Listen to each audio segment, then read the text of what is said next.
Hello, I'm Michael Reddy, Dean of the School of Dentistry at UCSF, and welcome to the first edition of Under the Microscope, a new series in which our amazing UCSF alums share their perspectives on trending topics in health and science.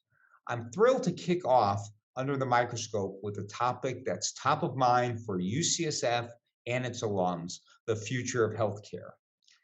Advances in technology and data science continue to shape the healthcare landscape on how we detect, diagnose, treat, and prevent disease.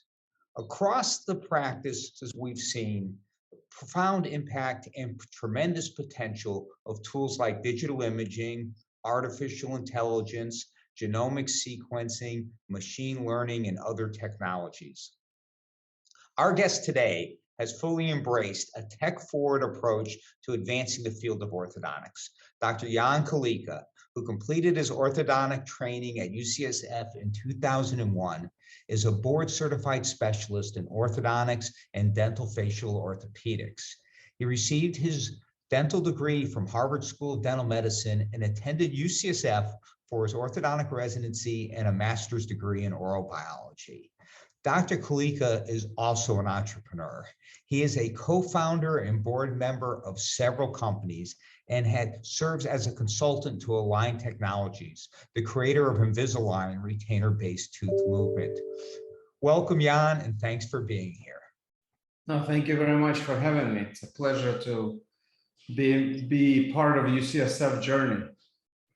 Well, we're excited that you joined us today. And, before we jump into our discussion of the future, I'd like to ask you to look back at your time at UCSF and how did attending UCSF support your aspirations and help your career development?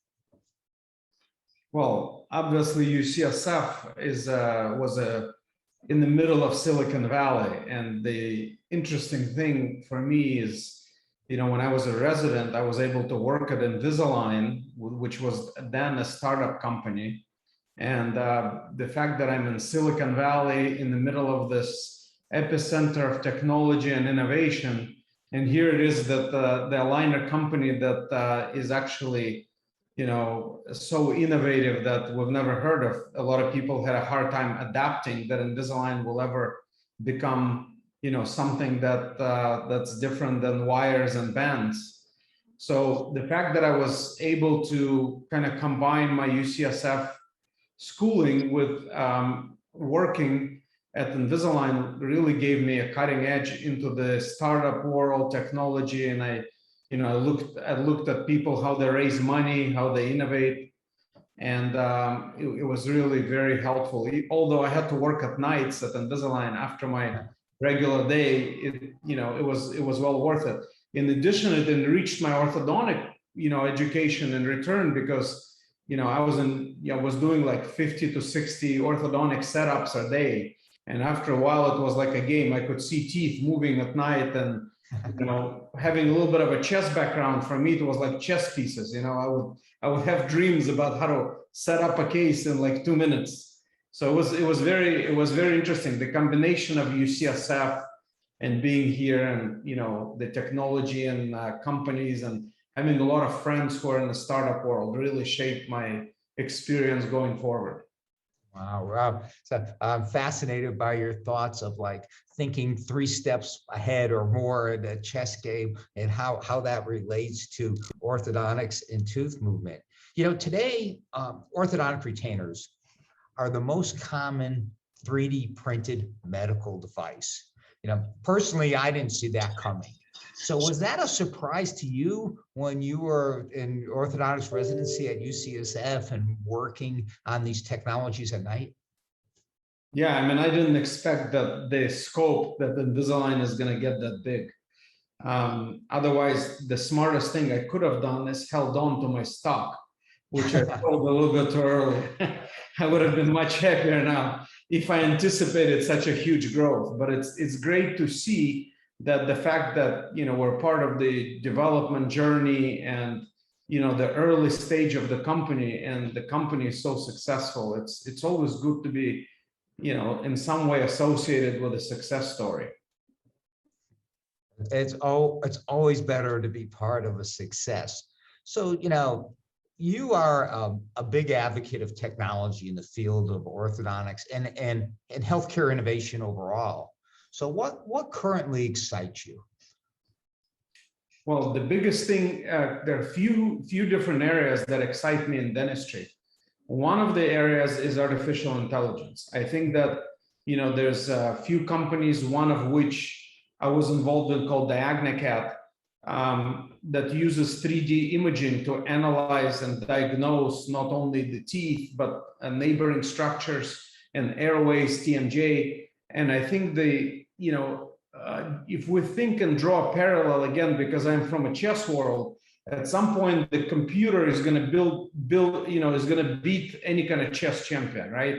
Even though our brain has an unlimited capacity, the fact that there's supercomputers out there that will be able to diagnose dentistry. So artificial intelligence will be an assisting tool for dentists to be able to diagnose better and prevent the disease and treat better.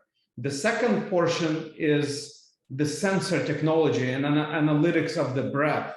I think that, I was on the board of a company, and I'm still am, of a company called Breathometer that actually analyzes the breath, not only for gram-negative bacteria, which is a predictor of periodontitis, but also for like ketones, which can show you if you're losing weight or gaining weight, and some of the markers that could show you lung cancer. So analytics of the breath using sensors, and in general, having sensors in the oral cavity will really give us a huge thing. And the other area, or maybe two, that I'm excited about is now all of the innovations in airways. We're finding out that, when we treat airways, we reduce inflammation in the body, which I believe leads to a lot of neurodegenerative disorders and disorders of the, facial pain and orofacial pain. So if we're going to learn, and I think we're in the best position from the oral cavity side, how to treat inflammation, that would be fantastic. And the last but not the least is the biogenome. So we'll be able to genetically understand, what kind of composition and predict some of the genetic markers in different things. So those four areas, I think, in the next 10 years are going to innovate dentistry. Wow, you just gave us a lot there of how dentistry relates to overall health, and that's a big aspect of what we're concerned about at UCSF. Let me go back and take this apart just a little bit, and let's start with artificial intelligence and back to the chess world of how that could be used to not only help the practitioner make a diagnosis, but to benefit the patient. Yeah, so artificial intelligence, which I use in my practice, is totally changed my world in the last year. Basically, what I do is when the patient comes in, the flow is I take a 3D scan, and it creates a panoramic transformation, which is a two-dimensional image of the 3D scan using mathematical formula. And then it uses like 16 different neural networks that analyzes each tooth and creates different sections. And it's a pixel perfect, because we annotated all those teeth. It's a pixel perfect representation of each tooth. So if there's any kind of intrusion, which is caries or any kind of bone loss, the software detects it and points me in the right direction. And sometimes I communicate with general dentists and I'm showing them, look, there's a little cyst here in 3 dimensions that you've never been able to see. Because now you can see a 3-dimensional structure of something, of a subject that we've never been able to see. So, we don't know what we don't know, and a lot of things we didn't know what's happening under the gums. So now my eyes are wide open, and I think AI is shaping that. Also, when I diagnose people, I treat by the airways, and I'm able to see the airways and segment it in 2 minutes.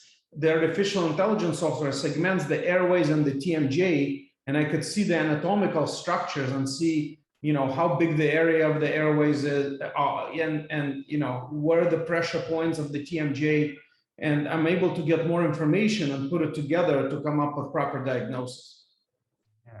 So the air, that's great. The airway is another interesting aspect. Do you think before, when we didn't use much three-dimensional imaging, do you think that, when we were examining patients' head and necks in dentistry, were we missing airway problems that could be important? Or we're Absolutely. just unaware?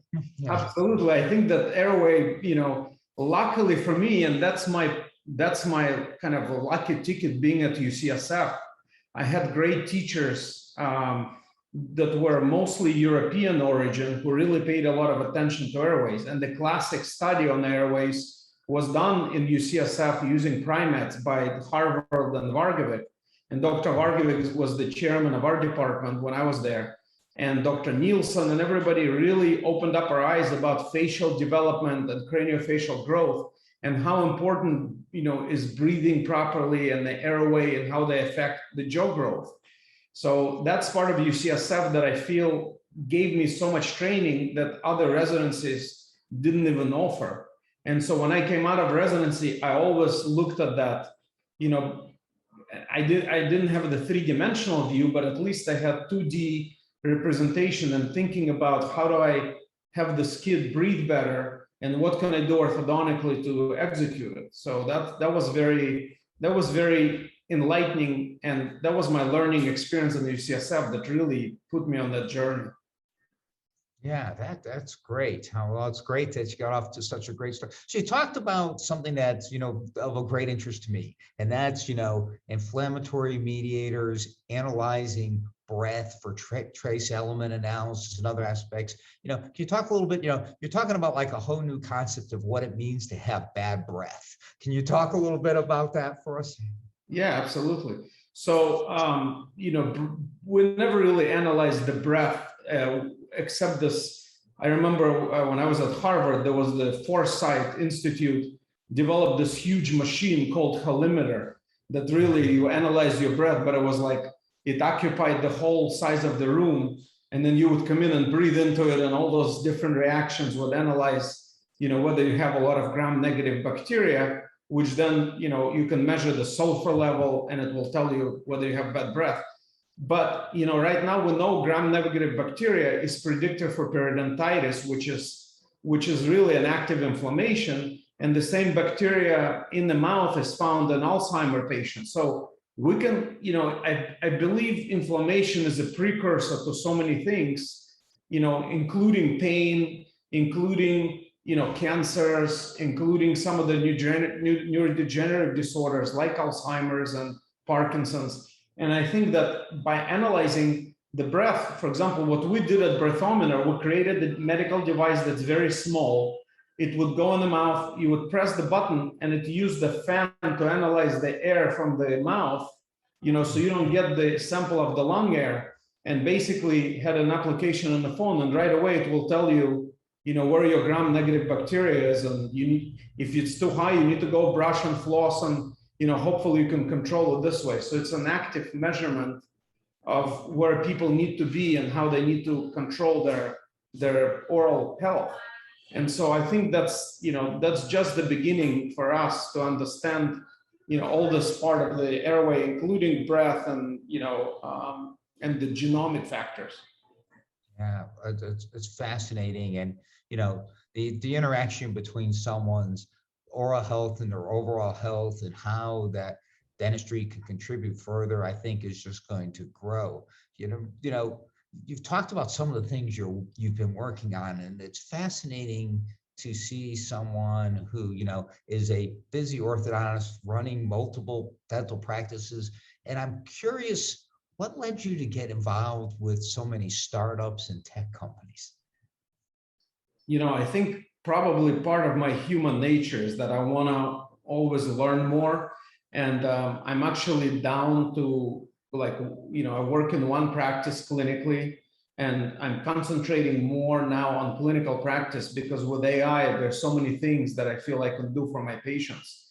But, I think the part of me maybe has an inquisitive mind, and I always want to learn different things. And, after 20 years practicing orthodontics, I felt like the learning curve is not, I've seen a lot of things. I've been on a lecture circuit for 3 years.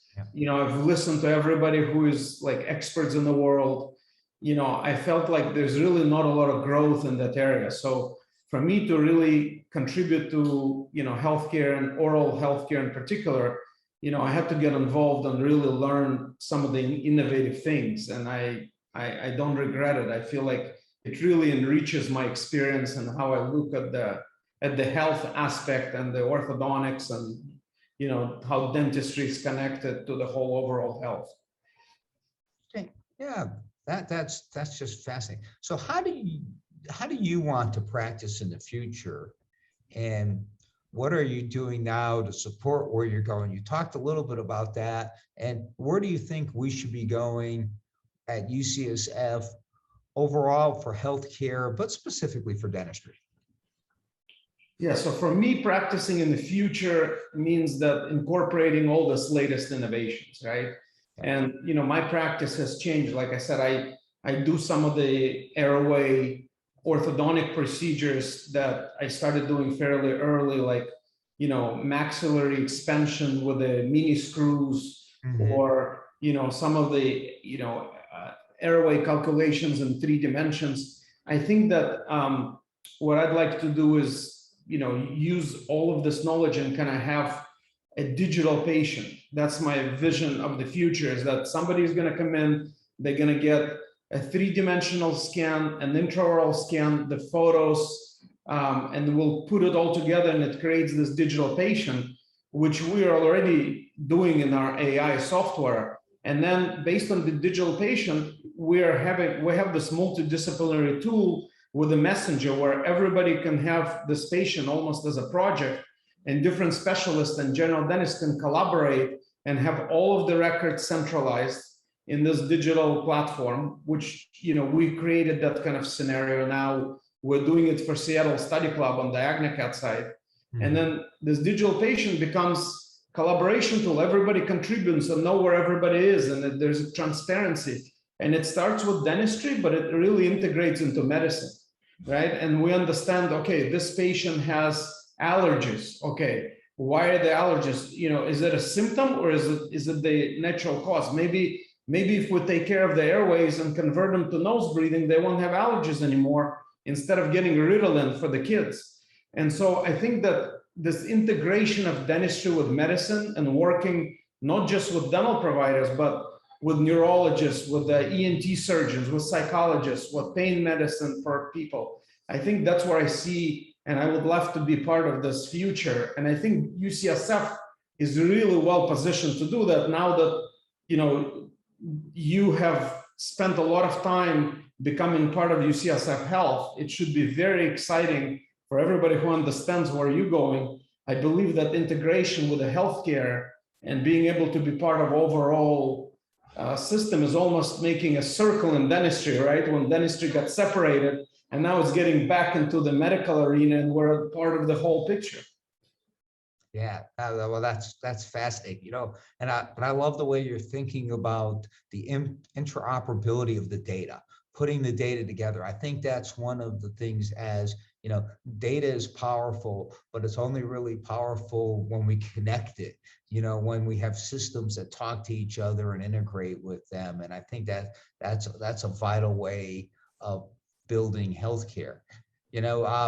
So I wanted to ask you, traditionally, dentists have practiced alone.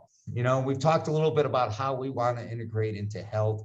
More and more dentists are working in groups. And at UCSF, we're training dentists to work collaboratively with their colleagues in medicine, pharmacy, and nursing. So if we talked again next year, or maybe more likely 10 or 20 years from now, what would the healthcare environment look like? I don't know if we're asking about particularly UCSF, but I think what I described just now, I think, I could see UCSF I would like to see UCSF being part of the first AI dental schools. I mean, it would be fantastic to be able to teach students the future and where we're going. There's already 3, 4, 5 startups of AI in the world, 4 of them in Colorado. 4 of them are in the United States. And I think that, being able to learn this and being on a kind of cutting edge of technology, will put UCSF Dental School at the leadership position that it always had with NIH funding and ability to interact with the medical community. So again, I feel like 10 years from now, we're going to have this telemedicine situation where we're going to have, the super phone or the computer, patient is going to get all those, images. AI is going to tell us this is what the patient needs, and that's the sequence. And, our role is going to be able to navigate them and properly assign them to the right practitioner. And I feel like, that interdisciplinary work between dentistry and medicine and pharmacy is going to be at your hands, like on your device, or maybe even voice control, where the patient is going to get the plan of the future that really makes sense.